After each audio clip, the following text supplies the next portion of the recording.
Isang mapagpalang araw po sa ating lahat. Ako po si Charles at welcome po sa aking daily devotion. Sa araw na ito ating itutuloy ang series Navigating Through the Unknown. So, remember God's faithfulness. So, sa araw na ito ating tatalakayin ang Psalms chapter 77 verse 11 to 12.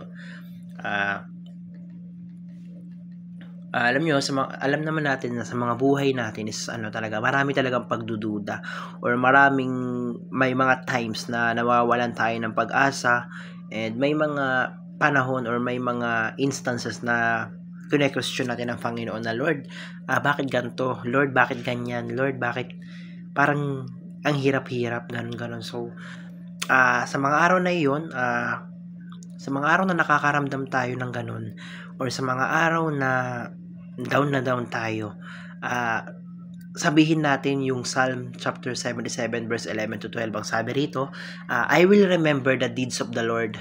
Yes, I will remember your miracles long ago. I will consider all your works and meditate on all your mighty deeds. So sa Tagalog, yun nga, aking gugunitain ang mga gawa ng Panginoon. So yun nga, sa tuwing nadadown tayo, sa tuwing nawawalan tayo ng pag-asa, dapat lang na gunitain ang mga gawa ng Panginoon. Oo, aking aalalahanin ang mga kahangahangang gawa mo noong unang panahon. Ako'y magbubulay-bulay sa lahat mong mga gawa at magmumuni tungkol sa iyong mga gawa. So, yun lang. Sa unang teaching, punta tayo ang sabi rito, God sometimes seems distant. So, ibig sabihin, yun nga, sabi nga, tulad mo nga kanina, talagang dumarating sa punto natin or nagkakaroon na point sa buhay natin na naiisip natin na, Lord, asan ka na? Lord, ano nangyari? Lord, bakit nagkakaganto ako? Lord, bakit parang ang hirap-hirap? So, yun yung mga time na yun na nare-realize natin na parang ang layo-layo sa atin ng Diyos, na parang pinagkakaitan tayo ng Diyos. Pero, yun nga, hindi yun totoo, no? Hindi yun, never naging malayo sa atin ang Panginoon.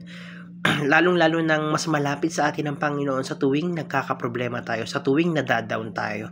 So, yun lang, naiisip lang natin na God sometimes seems distant. Minsan, yun lang, naisip lang natin na ang layo-layo sa atin ang Panginoon. Pero, yun nga, hindi totoo yun.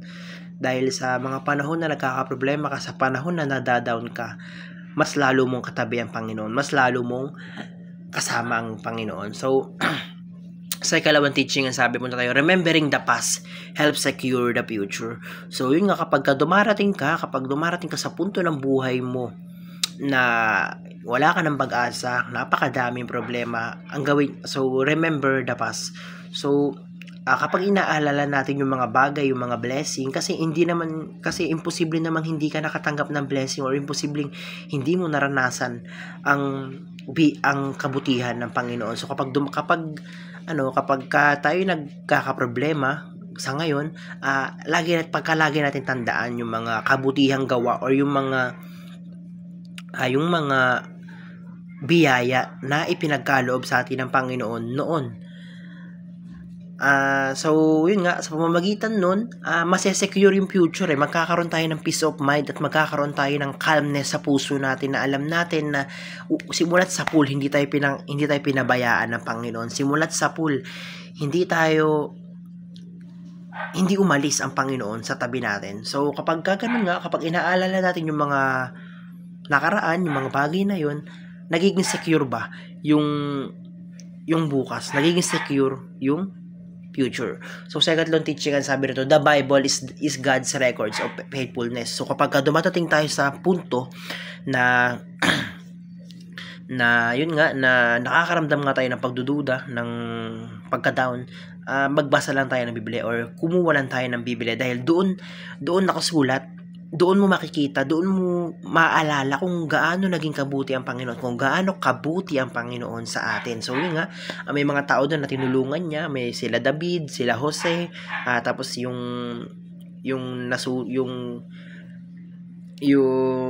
sinunog ba yun, yung tatlong tao na sinunog ba yun, tapos sila kina Samson, so kumbaga, naandun yung record, naandun yung patunay na mabuti ang Panginoon, naandun yung katunayan ba na mabuti sa atin ang Panginoon. So sa application po na tayo. Unang-una, paano nga ba natin ito maya-apply sa ating mga buhay? So remember, God's presence is not about feelings.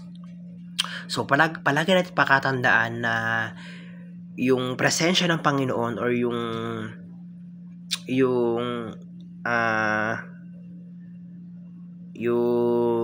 Panginoon sa buhay mo ay hindi yan binabase sa feelings mo, hindi yan binabase sa nararamdaman mo, dahil nga may mga panahon talaga na sinusubok ka, may mga panahon talaga na nagkakaproblema ka, may mga panahon na maiisip mo talaga na parang walang Diyos, na parang ang sama-sama ng mundo sa'yo. So hindi mo dapat ibasa yun, na matandaan mo na ang presensya ng Panginoon ay hindi namumuhay or hindi napapatunayan sa kung anong naiisip mo.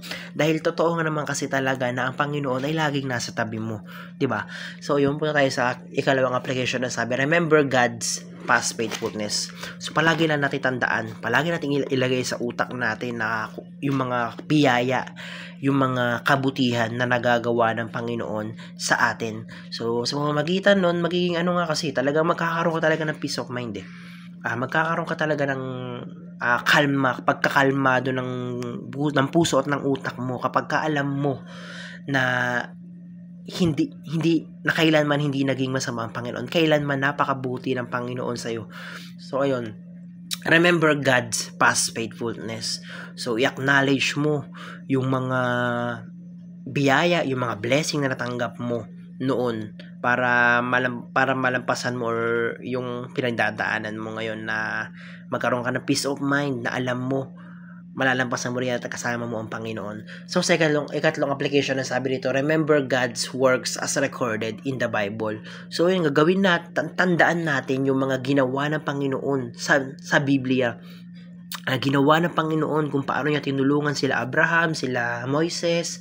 So kumbaga yun nga yun kasi yung record, yun kasi talagang patunay mo yun talaga yung pinakang basehan mo na talagang mabuti sa iyo ang Panginoon So kumbaga maraming times, maraming instances sa buhay natin na talagang maiisip mo talaga na walang Diyos or pinapabayaan ka ng Diyos. Pero yun, pakatandaan mo, kumuha ka ng Biblia, na andun yung mga ginawa ng Panginoon, na andun makikita kung gaano kabuti ang Panginoon. So yun lamang, napakarami ko natutunan sa araw na ito. Maraming salamat po. Glory to God.